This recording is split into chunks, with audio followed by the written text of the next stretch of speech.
Cards on the table, hand on heart.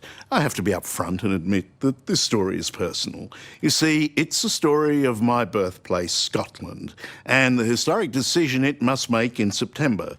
Scots will vote on whether to remain part of Great Britain or to go it alone, to finally be free from the Sasinacks, the English who have lorded over them for centuries. Now, I'm sure there are many whose knowledge of Scottish history extends only as far as Mel Gibson in the movie Braveheart. But for me, the argument over Scottish independence has been lifelong, and one that has my own family divided.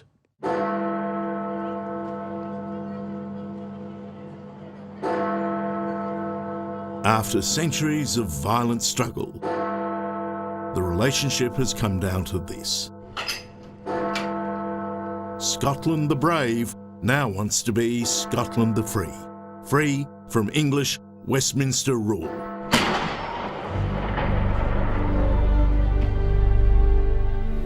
Declare yourself the King's loyal subject and beg his mercy.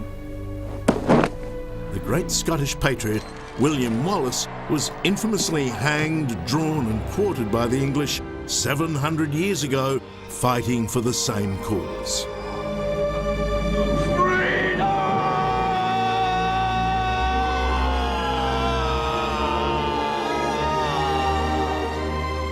Now, remarkably, after all the bloodshed, that freedom could be achieved by a simple vote.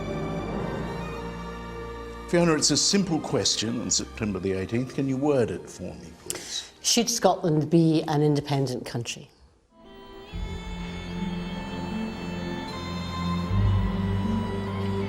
In fact, the castle is in your hands. Well, I'm responsible for Historic Scotland. Fiona Hislop is the Scottish Minister for Culture and External Affairs, and stoutly pro-independence.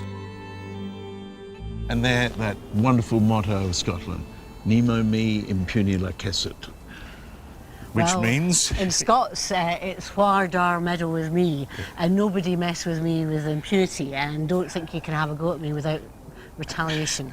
So don't mess with me. That's a threat.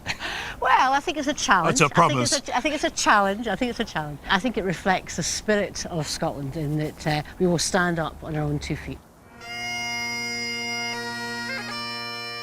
And Scotland standing on its own 2 feet is what the Yes camp is urging, so Scots can take charge of their political and economic destiny. While the No case argues that the 300-year-old union with Britain is an enduring success story and warn independence will send the country broke without British finance. It's a debate I've been versed in all my life.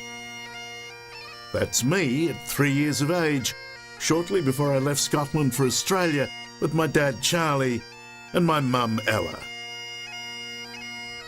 Mum might have left Scotland, but as you can hear, Scotland never left her. Our country is sold for English gold, or a parcel of rogues in a nation. And you know who said that? Robert Burns. Yes.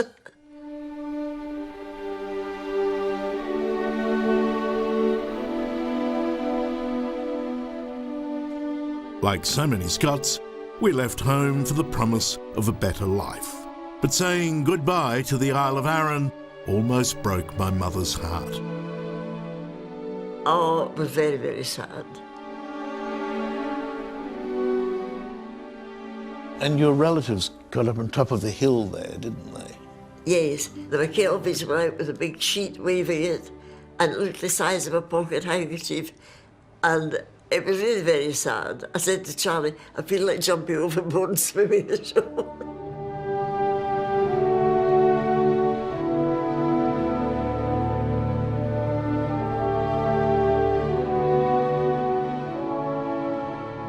More than 60 years ago, that was the last view my parents had of their beloved Isle of Arran. Now, in this great year of Scottish decision, I'm coming back to find out what the locals think. Does Scotland have a future in its own right? Can it go it alone?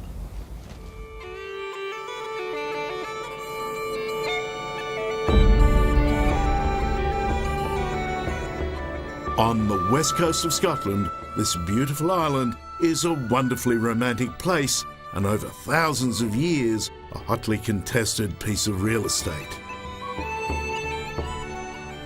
Castles that once warded off Vikings later defended against the most relentless foe of all, the English.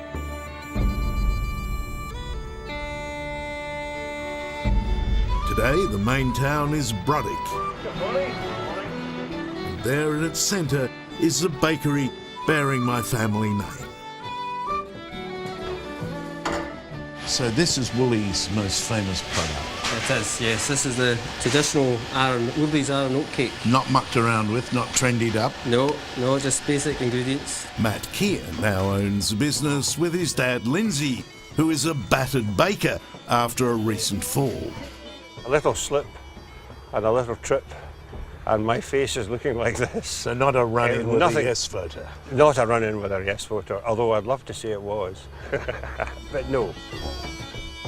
Lindsay is firmly in the no camp. What about from the heart? Oh, that's different. Yes, the That's heart. different? Yes, so different. The heart The heart should not says rule yes. the head, but the heart, of course, the heart says yes. Really? Yeah, but not common sense. Not But the with head says no. Head says no. Yes. I like the heart better than the head. Well, I like the head better than the heart. I'm worried about my pensions. Welcome, everyone. Meanwhile, across town at the Arran Sports Hall, rebellion ferments. The Arran Women for Independence hold a meeting, convened by Penny Brass and Anne Bruce. Here we have the chance of a lifetime, the chance of several lifetimes to get something that people all around the world have had to go to battle for. What about the fear that Scotland will go down the drain without the English to buoy them up? Well, I think that the Scottish Parliament in the last 15 years has shown how Scots people can make a really good job of running their own affairs. If you look at other countries that have gained independence, 142 countries gained independence since the Second World War. None of them have wanted to go back.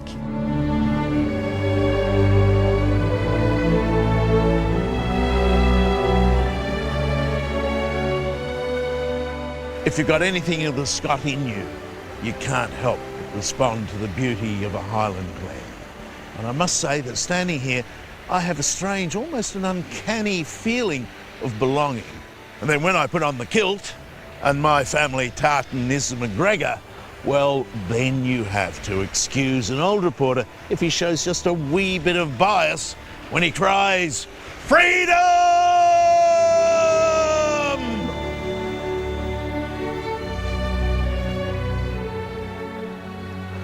There was a time when Scotland's English ruler, King George II, banned the wearing of the kilt. The first offence earned 6 months' prison. The second, transportation to the colonies as a convict. No wonder Scots are still stubbornly romantic about the tartan.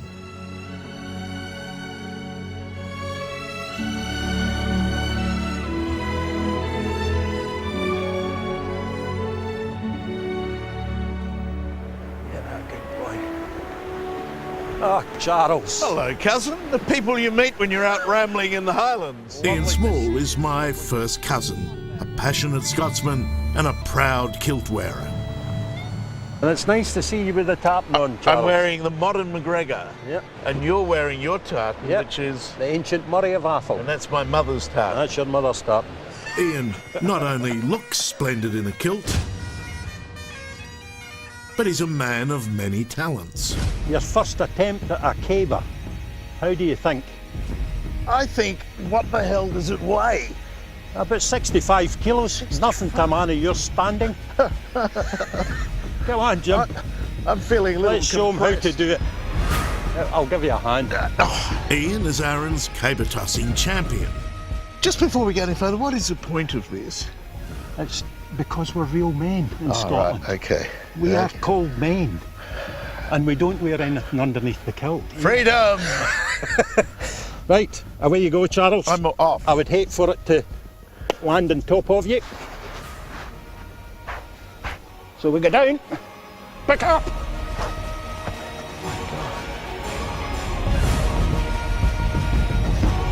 and then we run. And then, toss.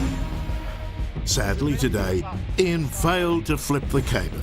Yet surprisingly to me, he feels a yes vote would totally upend his beloved Scotland. I'm shocked to learn he's voting no. You're a legend on the island. How is it that you are not voting for freedom? Because I just don't think it'll ever work. Isn't it worth a try? No, I think the risk's too high.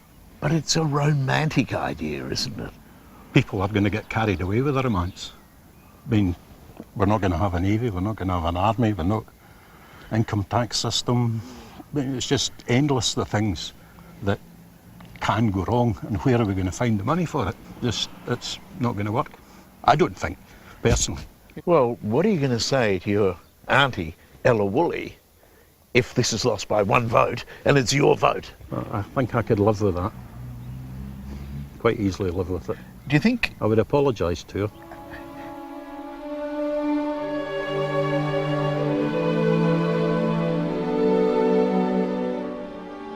Leaving Aaron, I can understand the arguments of those who fear the uncertainties of independence.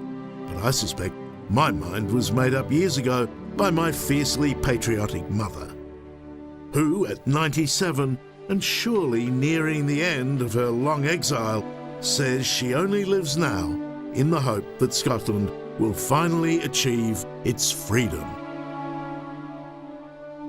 But there's one thing that you're living for. Yes, What is it? September. September. I'm waiting for Scotland to disunite the United Kingdom. Freedom. Freedom.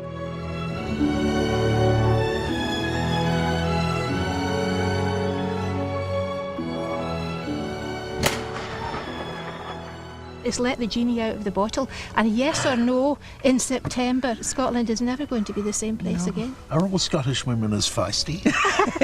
Well, quite a few. My mother is.